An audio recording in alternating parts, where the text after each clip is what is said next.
দুরুদ শরীফের মিরাক্কেল, দ্রুত সমস্যার সমাধান, সব বালা মুসিবত, অভাব, পেরেশানি, বিপদ দূর হয়ে যাবে।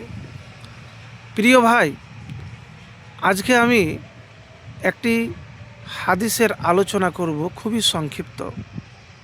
তো ভিডিওটি শেষ পর্যন্ত দেখবেন।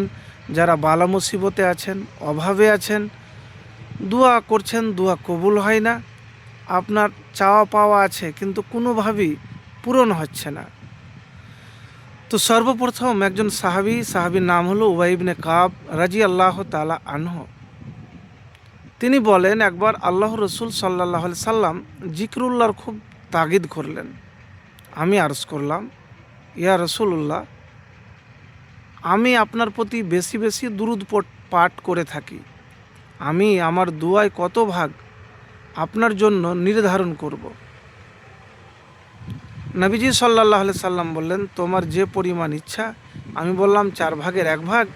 নবীজি সাল্লাল্লাহু আলাইহি সাল্লাম বললেন, তোমার যতটুকু ইচ্ছা, তবে বেশি করলে আরও ভালো। আমি বললাম, তাহলে অর্ধেক? তখন নবীজি সাল্লাল্লাহু আলাইহি সাল্লাম বললেন, তোমার যতটুকু ইচ্ছা, তবে বেশি করলে আরও ভালো।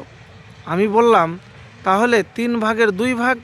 নবীজি সাল্লাল্লাহু আলাইহি সাল্লাম বললেন, তোমার যতটুকু ইচ্ছা হয়, তবে বেশি করলে আরও ভালো। আমি তখন বললাম, তাহলে কি আমার দুয়ার পুরোটাই হবে আপনার প্রতি দুরুদ? নবীজি সাল্লাল্লাহু আলাইহি সাল্লাম বললেন, তবে তো তোমার মাকসুদ হাসিল হবে, তোমার গুনাহ মাফ করা হবে।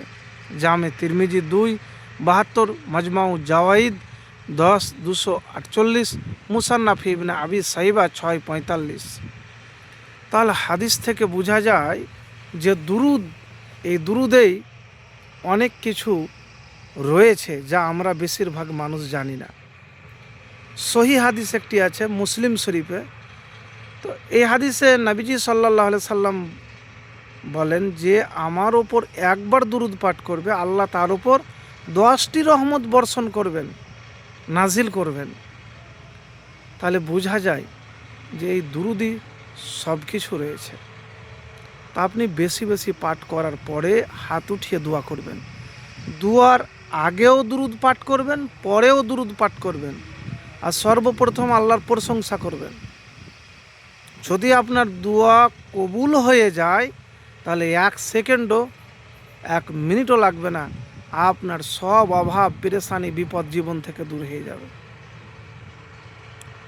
এবারে বলবেন, তাহলে আমি তো পাঠ করি। দেখেন, আমল এক জিনিস হলো আলাদা, তাকওয়া জিনিস হলো আলাদা, নবীর সুন্নাত জীবন অনুযায়ী চলার জিনিস হলো আলাদা। এইগুলি লাগবে ভাই। মুত্তাকি হওয়া লাগবে, নবীজি সাল্লাল্লাহু আলাইহি সাল্লামের তরিকা অনুযায়ী চলা লাগবে, হারাম কাজ থেকে বেঁচে থাকতে হবে, হারাম উপার্জন আপনাকে ত্যাগ করতে হবে, লোভ লালসা ত্যাগ করতে হবে। তো একবার দুরুদ, এবারে বলেন কোন দুরুদ? দুরুদে ইব্রাহিম পাঠ বেশি করবেন। আর যখনই নবীজি সাল্লাল্লাহু আলাইহি সাল্লামের নাম শুনবেন, সাল্লাল্লাহু আলাইহি সাল্লাম পাঠ করবেন।